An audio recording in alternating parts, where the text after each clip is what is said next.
So I want to talk to you this evening about changing mission for good. And to do that, I want to tell you about a bucket, a fish, and a turbine. So the bucket. A certain woman felt called by God to serve the poor and the vulnerable. She knew that she lived her life with a full bucket, while there are many marginalized people groups that live their life with an empty bucket. And she also knew that Jesus had called her to share cups of cold water with the least of these. So she decided to travel to somewhere in her city where people were living with empty buckets, pour out from her abundance so they could have full buckets too. And she was so blessed by this experience, she gathered together some of her friends who also were living their lives with full buckets. And together they formed the Cold Water Collective. Week after week, year after year, they traveled to places of emptiness and poured from their buckets into these empty buckets so people could know the fullness of life that they enjoyed. And it went from 5 neighborhoods to 10 neighborhoods to 50 neighborhoods. And the Cold Water Collective was hailed a success. Until one day, a resident of one of these communities asked the question, how is it that after years of pouring from your buckets into mine, your bucket stays full and mine stays empty?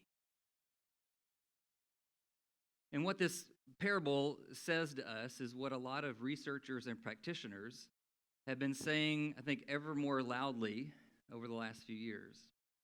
And it's simply that our traditional approaches to addressing material poverty aren't working.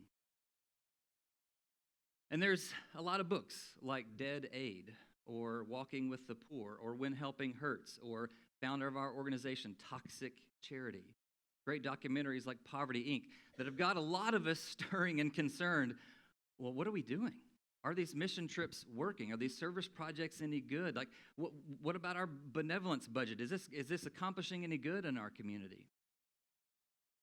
And so at the Lupton Center, we'll at times get these emails or these calls from someone who's read one of these books. And so, oh no. And they're kind of wringing their hands and say, well, are we helping or are we hurting? Is this toxic or is it not? And as valuable as that question is, it's never a yes or a no. This really isn't a pass-fail kind of proposition. So if you are in that spot where you've kind of turned some of those questions over in your own mind, I'm going to give you the super fast diagnostic. 3 quick questions, all right? So first, we would ask, have you entered into mutually transformative relationships with those experiencing material poverty? Or is your only interaction with them in the context of the service that you're providing? Number 2, who's in charge? Is this your project or theirs? Is this your vision and your calling, or does it belong to the community? Is this done for someone or is it done with someone? And third, most simply, at the end of the day, is the bucket still empty? Requiring you to come back tomorrow to fill it again. So that's the bucket. Let's move on to the fish. Usually about this time in the conversation, a hand will kind of pop up and say, I know what you're talking about. I've got it, all right? I've heard this proverb before. Maybe you have too, right? If you give a person a fish, how long do they eat for? A day. Good job, you've heard this one before, right? But if you teach them to fish, they're going to eat for a lifetime, right? The problem is, at least in my experience, those who are experiencing material poverty tend to be way better at fishing than me. And the last thing they need is me teaching them more about that skill. Or whatever skill I might have does not transfer to anything marketable for their life. And there's other people who have rightly poked holes in this teach a person to fish metaphor, asking questions about access to the pond and who owns it, and maybe who's depleted it or who's polluted it. Maybe even asking, can they get a fair wage for that fish if they got it out of the water anyway? And in some contexts, the charity market has so flooded their neighborhood with free fish No need to fish anyway. Now, I will say this. The fishing proverb works when and if you have a job skill that they do not, and by having that job skill, they can get a living wage with benefits that takes care of them. But it is pretty rare that the only barrier between chronic poverty and sustainable well-being is just a new job skill. But I think the main reason why I resist the fishing proverb is because it assumes that the way forward from where we are now is simply tactical. If we just change our program a little bit, right? If we just come up with something a little more new and innovative, if we just shift this approach a little bit differently, we'll fix it. And though our way forward will include different paradigms, different programs, different models, different strategies, different tactics, yes, it will include all of those things. But our way forward, I'm pretty convinced, is not just tactical, it's theological. Because we're filling all these empty buckets in our mission because our theology has taught us to think that way about people and about poverty and about our role in the world. We're not doing what we're doing in spite of what we've been taught. We're doing what we're doing because that's the way we've been taught. And there's a lot we could say about what I would call as a need for a renewal in our theological imagination, about poverty, about mission, about our role in the world. There's a lot that could be said about that. But I think we can potentially encapsulate it in saying this. We have been consumed by an over-reliance on the Good Samaritan. It's not that the Good Samaritan is not a good story. It's a great one of my favorites, hopefully yours as well. But it's that the Good Samaritan occupies too large of a space in our framework. Or maybe better said, the Good Samaritan occupies the wrong place in our imagination. And here's what I mean. The Good Samaritan is not even about poverty alleviation anyway. The question that Jesus was dealing with was not, what do we do about poverty and injustice in the world? The question Jesus was asked had to do with eternal life and who's my neighbor. And so Jesus enters into this story not to talk about methodologies for overcoming poverty. Jesus enters into this story staring at the religious elite to destroy their approach to othering. Because he takes this heretical Samaritan and props him up as the one most deserving of eternal life, most knowing what it means to love your neighbor. What we need is a theological imagination that does away with othering in all of its forms. Now, we might be used to the idea of othering as something that's very belligerent, right? All the isms, right? Racism and all the others. And that certainly is a thing to be confronted. But othering also has a very noble face as well. So my family moved to Atlanta about 15 years ago. And we were very prayerful and deliberate about where we would live and why. We wanted our lives to not just be professionally involved in good in the world, but we wanted all of who we were and where we were to be a part of what God is up to in the world. And we landed in a part of this city where there's a high concentration of refugees who've been resettled here. And my theological imagination at the moment was really filled by this idea of the incarnation, that God put on flesh and moved into the neighborhood, right? So I've got to be the one that's God's flesh moving into the neighborhood. I've got to put flesh on God's love in this place. My theological imagination was being driven by this idea that I'm the hands and feet of Jesus, that if Jesus is going to touch or go to anyone that is in my community, it is through me that that's going to happen. My theological imagination was much like the Good Samaritan story, in that there's this voiceless, weak, incapable group of people who will only survive unless I help them. Turns out, I'm not that important. Turns out, my neighbors were quite resilient people, quite intelligent, quite capable, and quite generous and hospitable, shamingly so in comparison to me. So it turns out that my refugee neighbors didn't need a missionary, they wanted a neighbor.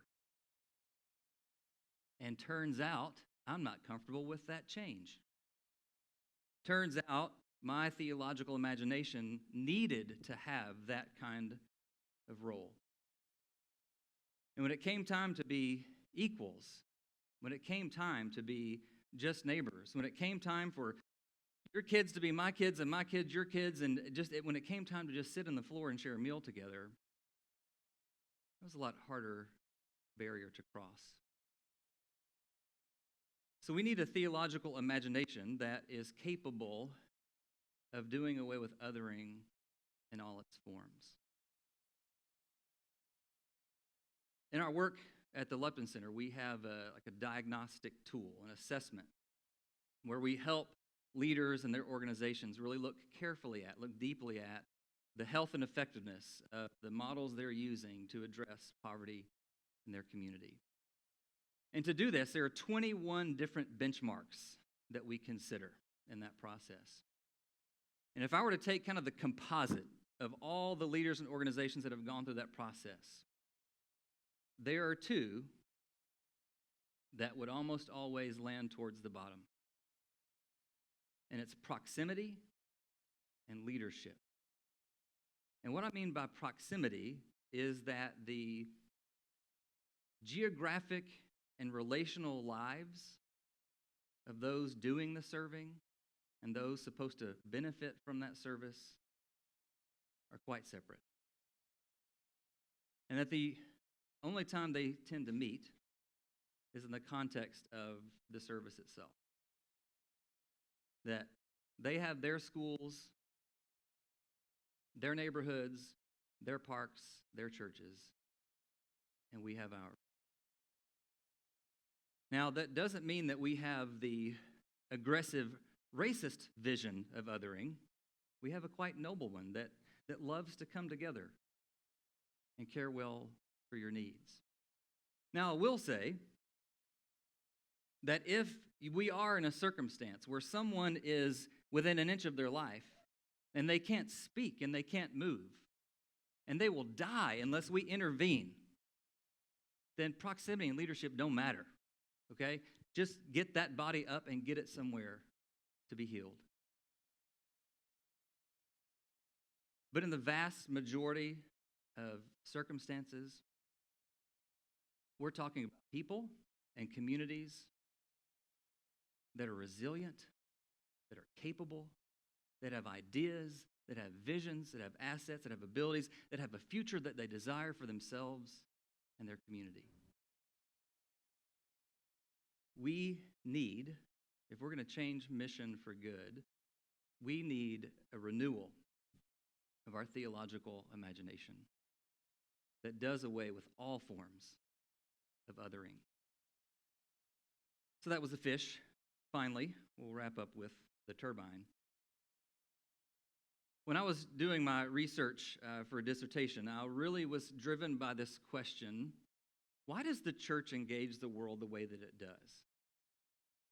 More honestly, why does the church fail to engage the world in a more robust way? So I tried to come at that from maybe a more positive angle and said, well, what if we find the people who are holistically finding their identity and their work and their lifestyle really caught up in the world in really redemptive ways? And can we talk to those people and ask, well, how did you get here? Why do you live this way? What is it that prompted this way of life? Now, the sad truth is like 9 out of 10 of them, 88% to be really specific, said it was not the church that prompted them to live that kind of engaged life. Now, most of them spoke very affectionately about the churches that raised them, that loved them, that cared for them, but they also said, but I got here, not really because they pointed me in this direction, and in some ways I got here to ignoring their advice to not go in this direction. So I said, okay, well, then let's figure out if they're living this way, they got that way by some means. And can we learn what makes them that way? And then can we go from that and go back to the church and say, here, do these things, and we can make people like that on purpose rather than by accident. And maybe there'll be more of them as well. The good news is there were a lot of different factors that emerged, these common trends and realities that moved and prompted lives to live like this. So this is where I want you to picture a turbine, a large windmill out in the field in Iowa somewhere. And think about the winds blowing to force those blades to spin. And there are a lot of common factors that kind of function like the wind, that as it blows, it forces movement in someone's life. But there's one factor that really functions as the turbine, the piece that transforms that movement into an energy that propels a life that can change mission for good, that can live in a deeper, different way in our world. And that one factor, that one key factor, that turbine is authentic encounter. They could each tell stories of when they came face to face with not a social issue or a demographic or a project or a problem to solve, but they came face to face with an equal, with a friend, with a neighbor, with someone who bore the image of God in their flesh right in front of them. And they became co-laborers. They became partners.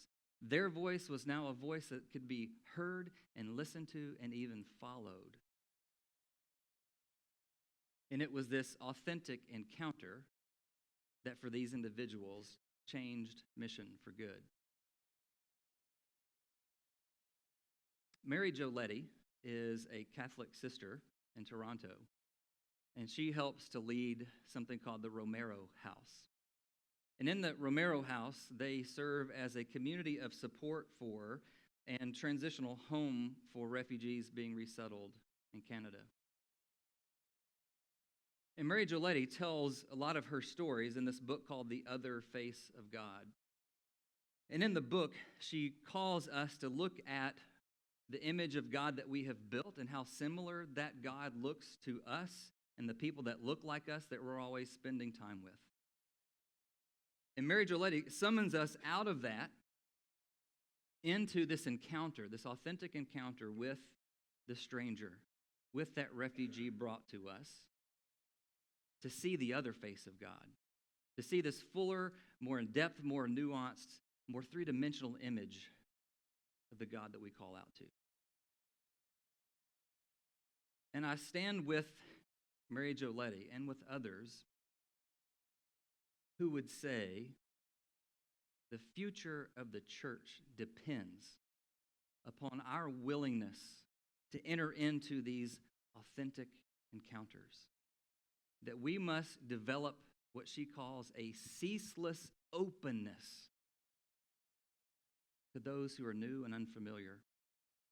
Because in doing that and having that authentic encounter, we can transform our theological imaginations and expand it and do away with othering in all of its forms and therefore change mission for good. Thank you.